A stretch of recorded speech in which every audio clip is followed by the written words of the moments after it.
Welcome to Alchemy's podcast, Ideas That Matter, where we meet with people making a difference in education.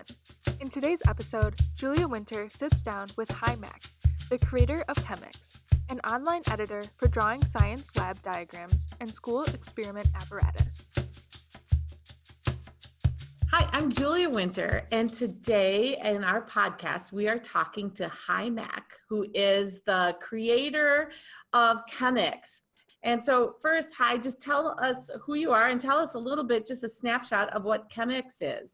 So hi, Julia. My name is Hi, and I'm the creator of Chemix. It's a great pleasure to be on your podcast. Chemix is a website for creating lab diagrams in an easy and intuitive way. So you can drag and drop lots of items and pieces of apparatus to assemble your diagram and then save it and use it in teaching material or just show your students how to set up an experiment in a lab. So where did this come from? Because this isn't your day job, is it? Correct. This is not my day job. Not a teacher. I don't even know that much about chemistry. Oh my goodness. It's something I created, I think about 12 years ago when I was still studying, and I was having trouble drawing diagrams for my lab report. So I thought, why not make a program out of it? And in the end, it obviously took much longer to make the program than to just draw the diagram, but I had a lot of fun creating it. So did you say 12 years ago? Correct, yes. And you've been at it for 12 years?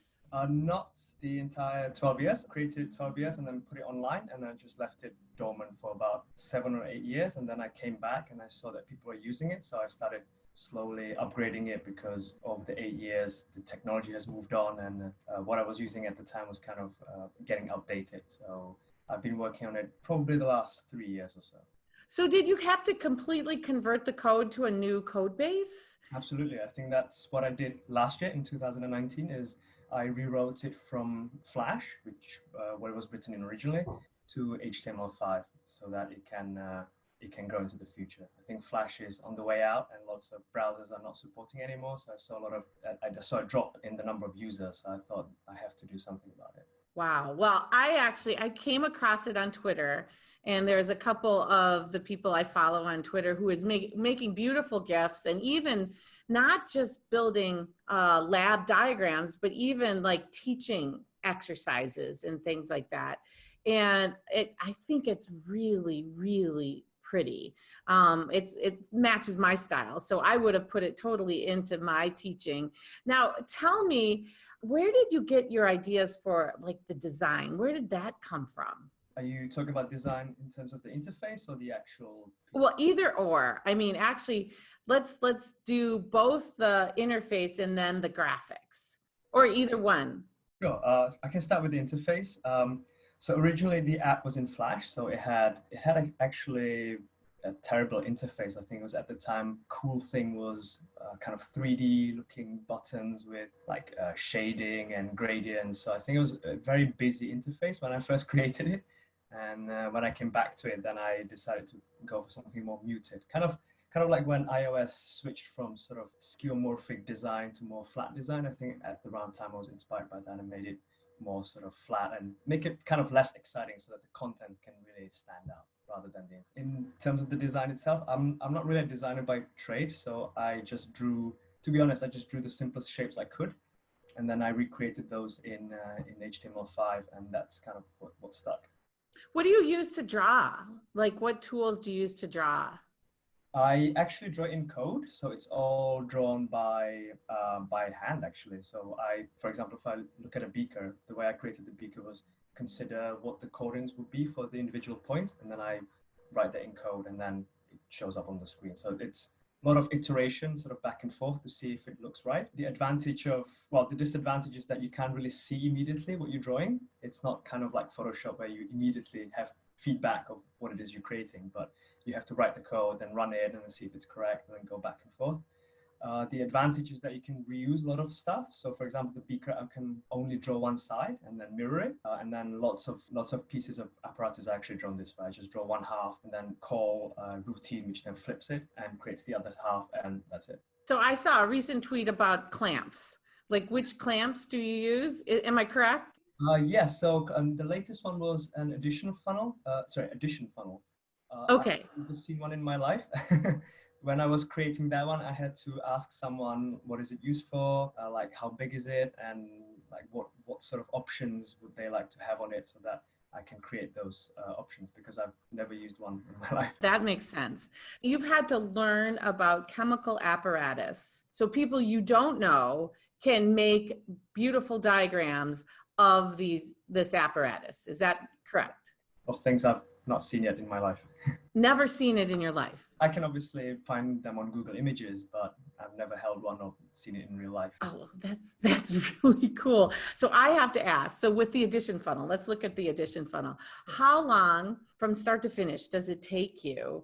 I mean, now it's probably a little quicker because you know how to iterate. You know, if you wanted to make an addition funnel this week or a new piece of apparatus that you've never tried before, how long does it take? So it would take me somewhere between, depending on the complexity, I think it would take anywhere between 10 minutes to an hour, sometimes 2 hours when it's something very new. So the addition funnel itself, if it doesn't have the pressure equalizing arm, then it's quite simple because it's just it's symmetrical. And the tab, I already have a graphic for that. So that's another advantage of writing it in code, is that if I need to reuse something, it's a one line change in the code and add it into the current graphic. So that was quick, but the pressure equalizing arm was a bit of a challenge because I needed to join the shapes together and then break them apart again. So that took a lot of trial and error. So that took me close to 2 hours. Usually I would say anywhere between 10 to half an hour. Okay. Well, it's interesting. While you were saying that, I was thinking about the Glassblower in my research lab. And the Glassblower would actually have all of the modules and would connect the pieces together. Right. Just like what you're doing in code. Exactly. He or she, as a glassblower, would be building the apparatus that research chemists would use. So it's actually really interesting. That's a great analogy. I like that. Yeah. Oh, no, I think that's really great. Have you interacted with the people who are using Chemix? Have they shown you interesting ways they're using your software? Yes. So my main point of interaction is Twitter. Ever since I put it up, I think it was a great. And what's your Twitter handle? It's at Chemix Lab, so ChemixLab. It was a great tool to get feedback from people and to see how people are using Chemix. I think a school in Croatia has been using it has been telling students to use it to get familiar with the different pieces of apparatus. Who was that? Who was using it? Oh, it was a school in Croatia. In Croatia. Okay. Yeah, I'm not sure if I can pronounce the name, but there was a school that had a video tutorial on YouTube on how to open Chemix, how to use it. And it looks like they were getting students to use it to get familiar with the lab environment and the equipment there. And so what they would do is go on Chemix, set up the experiment there first before doing it in real life. So I thought that was a use case I have not foreseen with Chemix. Has it been published? Has anybody, we publish in Journal of Chemical Education. Do you know of anybody who's used it? It's open source, right? Anyone can use it, correct? Yes, and anyone can download an image and use it in a publication or teaching material, and it's copyright free. So absolutely. I've seen maybe 1 or 2 papers. If I were a chemistry instructor, like I used to be, I would probably be writing about this. Yes, I saw blog posts and various teaching materials people share on Twitter and elsewhere as well. So yes, I've seen. What's the future? This is a passion project. This is not your full-time job. No, obviously, it's free, open source to everyone. What's the next steps with this? Well, there's many possible features. I would like to take it to the next level. So there's a lot of features I have in mind. Obviously, I want more items. At the moment, I think Chemix has about 100 and something, 105 possibly, and I'm adding new items every day as much as I can. In this year, I hope to add 50 more. Wow. There's lots of new features. I think people wanted to add text, which is something I recently added I added in 2019, and in 2020, I want to improve it. So I want to add a feature where people can write chemical formulas really easily. So instead of fiddling with, making, let's say you wanted to write H2O, and instead of fiddling with the 2 to make it subscript, I want people just to write H2O, and it would recognize that as a chemical formula and format it appropriately. So I hope that is something that people will find useful and exciting. So here's my question. I've seen people make GIFs using it in videos. That's not internal. They use a different software to do that, or is it part of your platform? Someone very crafty has come up with a way on how to animate it without Chemix. So in Chemix, you can only, it's all static, so you can only download images. But someone came up with a way to download series of images and then use Google Slides, put them all in Google Slides, arrange them so that they have the same sort of anchor point, so that it doesn't move around, it doesn't shake around. And then there's another tool that takes that Google slide and turns it into an animated GIF. Oh, okay, so that's not internal. So you have a plan to 50 new items. Yes. And where do you get your inspiration? I don't really get inspiration. People just tell me what they're missing, and then I kind of keep a scoreboard of which ones are the most requested ones, and I try to do those. So just through Twitter? Yeah, through Twitter. There is a chat icon on the website. So if somebody... Oh, okay, that makes sense. You know, and obviously if somebody sends an email, I will respond to that as well. Do you ever think of selling this? Are there people looking for this to buy? I haven't had anyone approach with like a price tag or anything, but you are right. I would like this. I really enjoy working on this, despite not really knowing much about chemistry or working in the field. But I like that it's something that people use, and if I could turn this into a full-time job, then I would. So I'm working on adding more features. One of them would be also saving images, because right now you can make a diagram, but you can't come back to it to make adjustments, or you can't share it with someone else so that they can make their own sort of diagram on top of it. So I would like to add that feature and start some sort of subscription model. You just have to find a way to keep it sustainable, or else it'll go dormant again and then not progress. We're starting to look at physics. I think once you've tackled all of chemistry, I'm sure there are some people who could help you design some physics modules.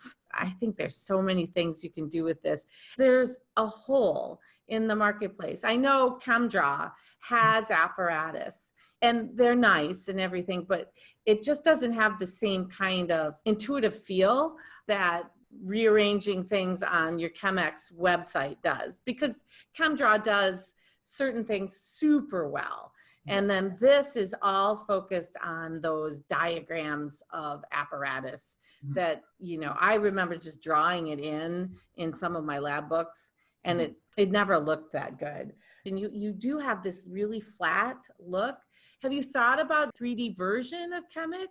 Yes, it has crossed my mind. Some people have asked about it. It's going to be part of the future, I think, because it's just me working on it at the moment. I think if I could turn this into a business, then I could really get more people to work on it and then really grow it. As you say, physics, biology teachers have asked me if I could add more items related to biology, and all these things I want to do. There's so many things I want to do, but there's only one of me, and I need to figure out how to scale this operation. And well, you know what? Maybe something will come out of this podcast. You never know what happens with any conversation.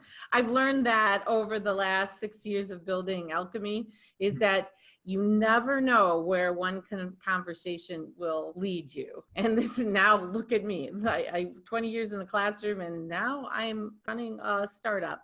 I'm going to go in and design something and then put it in the podcast and the blog post that goes with this podcast, because I think it's just really fun to build. So what have been the big epiphanies as you've redone this website? You can do stumbling block or epiphany or both. Well, I think the biggest stumbling block was just to get it done.